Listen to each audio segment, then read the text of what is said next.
Hello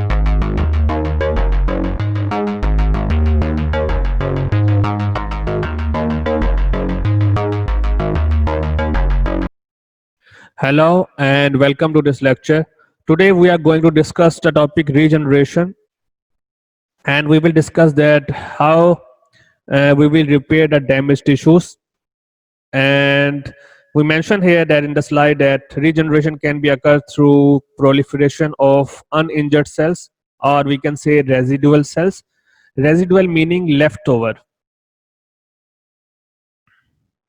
or remaining cells.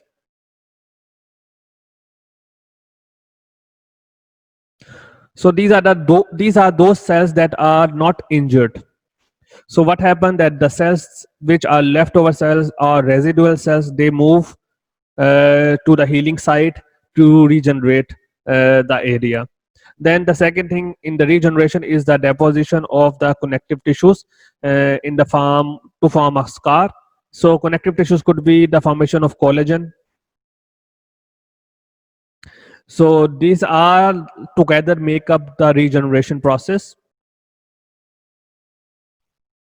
If you take a look of definition of regeneration, which I have highlighted, so they mention that some tissues are able to replace the damaged components and essentially return to the normal state. This is called regeneration. So we have to understand that our cells are capable of regenerating again to the normal state, and this occur in two ways: either through proliferation, especially through uninjured cells, or through maturation of tissue stem cells, or deposition of connective tissues to make a scar. If you take a look of this picture, you found that the normal tissues, when undergo some injury, it can lead to mild superficial injury, or it can lead to severe injury. So there are two kind of injuries. One is mild superficial. Superficial mean on the surface, whereas on the other side it could be a severe injury.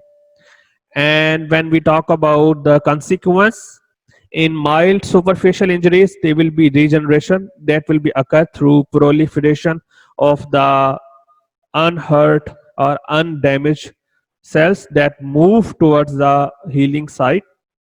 How they move, this is again a big topic. We will discuss them again later on.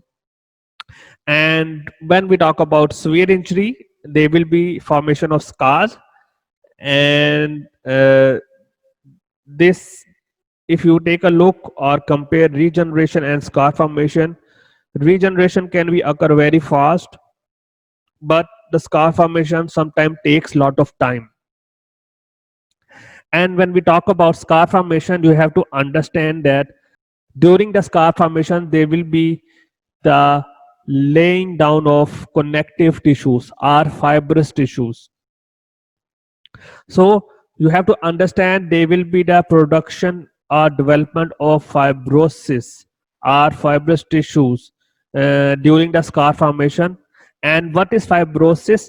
Fibrosis is actually the deposition of collagen that I mentioned in my previous point, that what is actually the connective tissues. Connective tissues are actually collagen.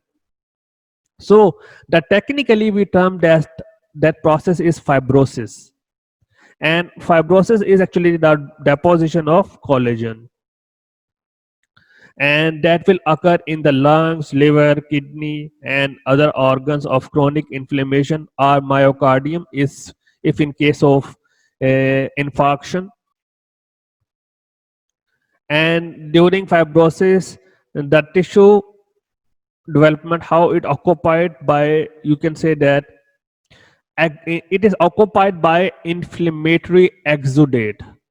Mean, if we know that there is a scar or chronic damage, so the space that is actually left over, or the empty space because of any someone stab, or somebody hurt by a knife cut, what happened then actually the inflammatory exudates will cover or come to fill that place or fill that area. So what will be the mechanism in regeneration, we will discuss in our next video. So thank you so much for today's lecture.